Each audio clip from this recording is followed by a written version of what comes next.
Houston. And I'm just over being told how, he's this, he's the MVP, he's the next this, he's the next that. 3 meaningful shots late. LeBron's in year 17. He's blocking shots like a rookie, passing, yelling, coaching. I don't want any more excuses. Harden, to me, looked disengaged at times in the fourth quarter. Is that unfair?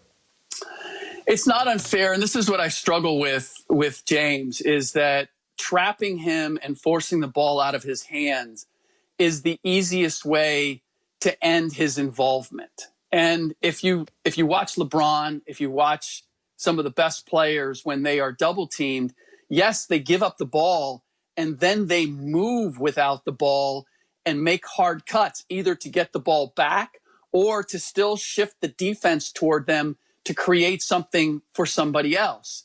James approaches it, oh, you're going to double me? Okay, I guess I got to let somebody else do the work, and doesn't continue to try to exploit the defense.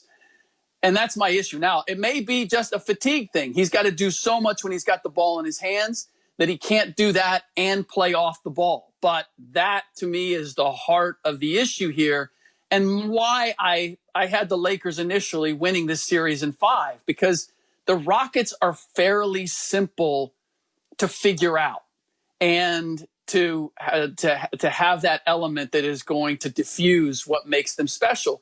And primarily, it's doubling James Harden, because once you get the ball out of his hands, he doesn't do a whole lot of work after that. It's interesting. I've watched every team multiple times in the bubble. I think there's 7 good teams, not special. 1 that's occasionally special, but briefly the Clippers. Are you bothered at all that they can't put back-to-back great performances together? I mean, it's just been this way the whole entire bubble. They're like a strobe light. Like every once in a while they flash and go, ooh, boy, that's great. And then it's off again. They flip the switch and then they flip it off again and then they flip it on again. Yes, no, it concerns me, because talent-wise, if I look at all of the rudiments of that team, they are the team to beat. Yes. And they should beat decisively. But they are their own worst enemy, because they play one game and they prove it, and then they downshift again. And the endurance, the mental endurance of playing hard for 48 minutes and doing it game after game, I've never seen a team that wins a championship that isn't capable of that. And I've been waiting. Like during the regular season, okay, I get it. But at some point you have to turn that switch and you have to stay in that mode. And we still haven't seen it. Some of it, obviously, is that Lou Williams and Montrezl Harrell were late getting to the bubble for a variety of reasons. They haven't looked nearly the same, but I'm just not seeing the necessary intensity quarter by quarter, game by game. And yes, it's a bad habit. Developing the mental toughness to stay stuck in when things get hard, no matter what, is a muscle that you develop. And the Clippers have not developed it, or not demonstrated that they have that muscle yet. Good. So I think we're done there. That was very good. I feel very good about that. Your heart is not that small. You're not the Grinch. It's not that small. But let Giannis stay in Milwaukee. Let a small market win a championship. If he does that, if he wins one in Milwaukee, it would mean more than going any place else and winning 3. Oh, give me a break on this small market. Didn't Spurs dominated the league for 15 years? Yeah. And does anybody question the heartfelt love for Tim Duncan? Does anybody, like Manu Ginobili, Tim Duncan, there's no dispute about them. They have a place in not just San Antonio hearts, in every basketball fan's heart, because of the way they did it. Oh, so boring. Listen, I'm not going to like cities less because they have more tall buildings. I got nothing against small markets, but I get it. You know where, by the way, you want to know where Kevin Durant was this weekend? In in Manhattan Beach. Why? Yeah. Because a big city with a bunch of stuff to do. And because he's American.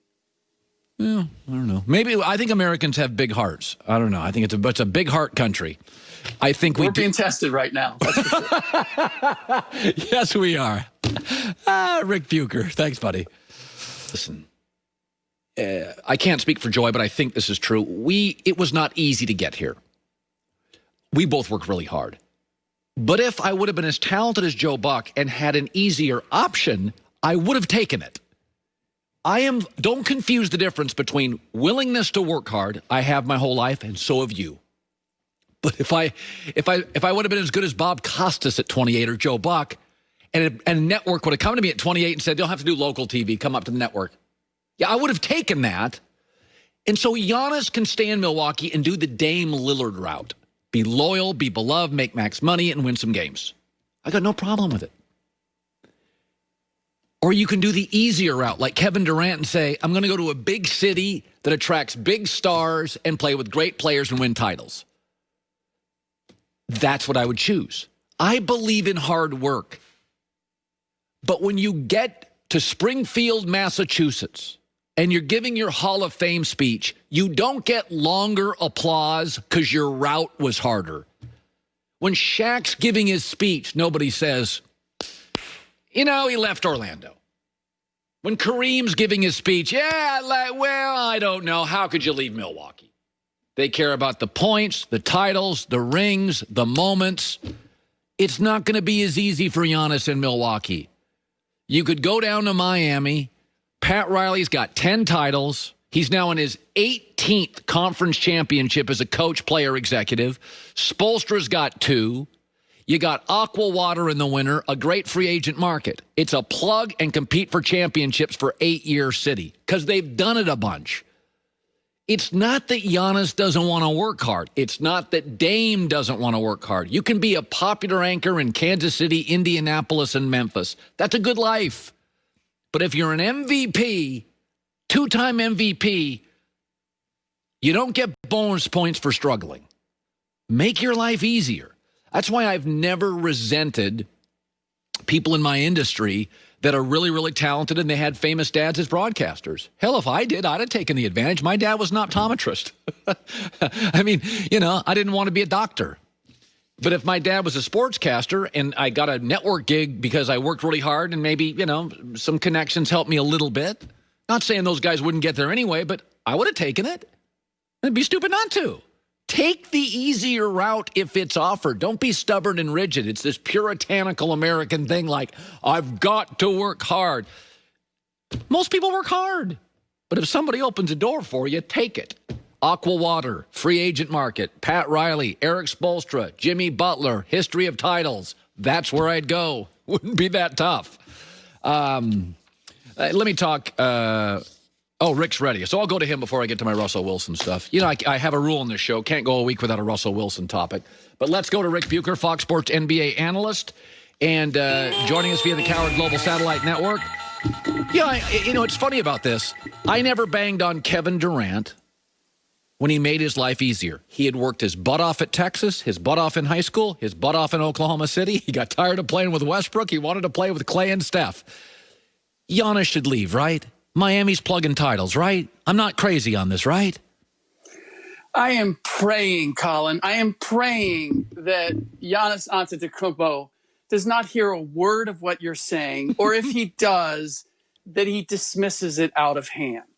You were talking about, I don't even know where to start. First of all, the whole American puritanical approach, take the easy way.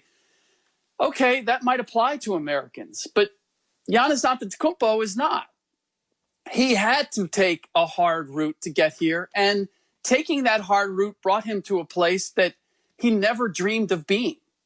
So if we look at everything that he has said and done, there is no question that he's going to stay in Milwaukee. He would have to do a complete 180 in order to go someplace else. And this is where I think you're 1,000% wrong. Is that right now, because of KD and LeBron and Kawhi all taking the easy route, there is a crying need, a starvation among basketball fans to have a Dame Lillard who actually is capable of winning a championship. And Giannis Antetokounmpo is that. Dame Lillard is maxing out what he's capable of. He's still going to need help around him. Giannis simply needs to get better. The issue is not Milwaukee. It's not the market.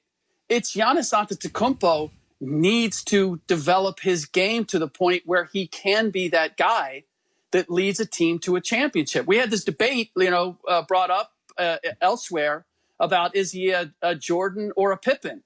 Well, skill-wise, talent-wise, ability-wise, he's a Scottie Pippen right now. But from those that have coached him that I've spoken to, he has a Jordan mindset. He's not afraid to take the shot with the game on the line. He's not afraid to be a closer. He simply needs to develop the skill set that allows him to do that.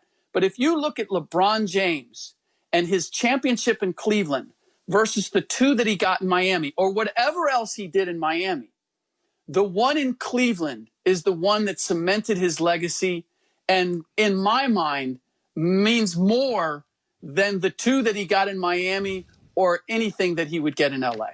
Well, we have a difference of opinion. If that door opens for me, I just walk through And I understand, because you're an American. Because you're an American, Colin, and you're into commerce. You're into transaction. Yes. Giannis is more of just a from the heart. I'm fortunate. I'm an immigrant that has this NBA team that decided to take a chance on me and made me their superstar. And the gratitude that he has. I mean, look, Dirk Nowitzki, did he ever go anywhere? No. Pau Gasol, did he ever go anywhere? No, not until Memphis decided, you know what, we're done. We're ready to move on. We'll trade you. Marc Gasol, never.